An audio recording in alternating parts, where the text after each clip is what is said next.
Question है कि certain amount of heat is given to 100 gram of copper to increase its temperature by 21 degree Celsius.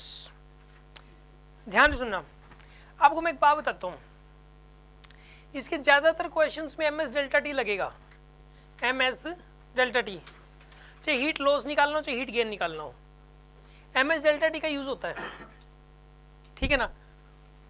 और M S delta T 2 बार लगेगा, क्योंकि 2 चीज़ें mix करोगे कम से कम, एक की हीट दूसरे को दोगे। अच्छा एक बात बताओ, कैलोरीमीटर के क्वेश्चन में क्या क्या ध्यान रखना है? एक तो टेम्परेचर बराबर होकर रहेगा, वो जैसे 2 चीज़ों को मिक्स करेंगे तो एक principle of calorimetry, total heat loss equal to total heat gain, ये प्रिंसिपल है, बेसिक पॉइंट है। और तीसरी बात इसके अंदर एम एस डेल्टा टी वाला फॉर्मूला, मैं कहता हूँ सारे क्वेश्चन सॉल्व है। अब देखो दूसरा करते हैं हम, certain amount of heat given, heat is given to 100 gram of copper. Copper का मास कितना बताओ? 100 ग्राम कॉपर, एक तो मास दे दिया, टेम्परेचर बढ़ा दिया इसका, कितना बढ़ा दिया टेम्परेचर? 21 degree Celsius. और ये कह रहा है कि इसको बढ़ाने में जो हीट दी गई थी, if the same amount of heat is given to 50 gram of water. अब एक दूसरी बात कर रहा है ये कह रहा है कि सेम अमाउंट ऑफ हीट किसको दिया गया बताइए? 50 ग्राम ऑफ वाटर को, 50 ग्राम ऑफ वाटर को दिया गया, then the rise in temperature is, और इसका राइज इन टेम्परेचर पूछा गया है, टेम्परेचर कितना बढ़ जाएगा, और दोनों की स्पेसिफिक हीट कैपेसिटी मेंशन, जो इसमें मेंशन करे वही वाली लेनी है। और इसने ना एसआई में पुट की, देखो मास ग्राम में दिया है, सब कुछ एसआई में लेके चल रहा है, क्योंकि ना स्पेसिफिक कैपेसिटी इसने एसआई में दे दिया। अब एसआई में सोल्व कर लो, कोई प्रॉब्लम नहीं है। स्पेसिफिक कैपेसिटी ऑफ कॉपर दी, इधर लिख लो इसको, तो स्पेसिफिक कैपेसिटी ऑफ कॉपर कितनी देर की है आपको?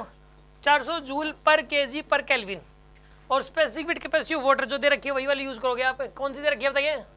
4200 जूल। वैसे होती भी यही है, अगर नाम मेंशन होती तो भी मैं यही यूज करता, वैसे होती 42। आपको कोई सर्कल तो आपने 1 बताई थी।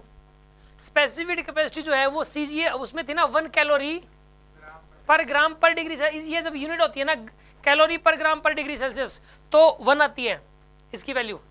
और अदरवाइज क्या होती है बताइए? एसआई में 42 होती है, 4.2 जूल एक कैलोरी में।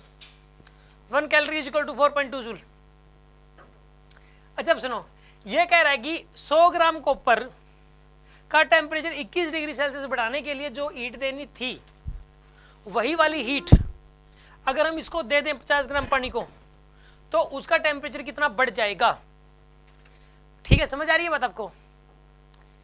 इसमें भी देखो, आप ये सोच लो कि इसने भी हीट लॉस कर दी थी, जितनी हीट इसको देनी थी पहले तो हीट निकाल लो, और वो हीट इसको दे दो बस। आप पहले ये बताओ किसको हीट कितनी देनी थी, बताओ कितनी हीट देनी थी इसको?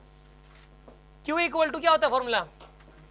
कॉपर के लिए, पानी के लिए, सबके लिए एम एस डेल्टा टी लगाओगे आप, हर चीज के लिए। और अगर गैस के लिए यहाँ पे लग जाएगा एम सी डेल्टा टी, सी की जगह आता है मोलर हीट कैपेसिटी, उसमें भी एम यही फॉर्मूला है, बस एस की जगह क्या हो जाएगा? सी। एस क्या है यहाँ पे? स्पेसिफिक कैपेसिटी, कॉपर के लिए, पानी के लिए, कोई और बर्तन के लिए, कप के लिए, हमने यही लगाया फॉर्मूला, एस एस लगेंगे। और गैस हो, गैस हो तो क्या लिखोगे बताइए? सी।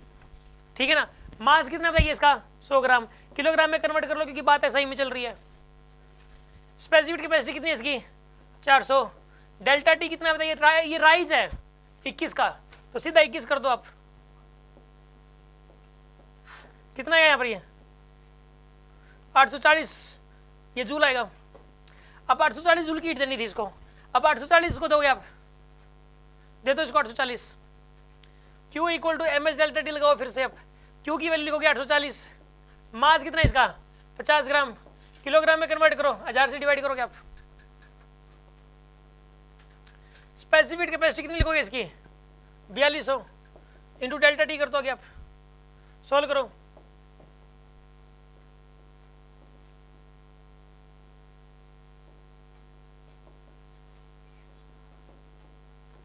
Four degree Celsius. राइज कितना है इसका? 4 का।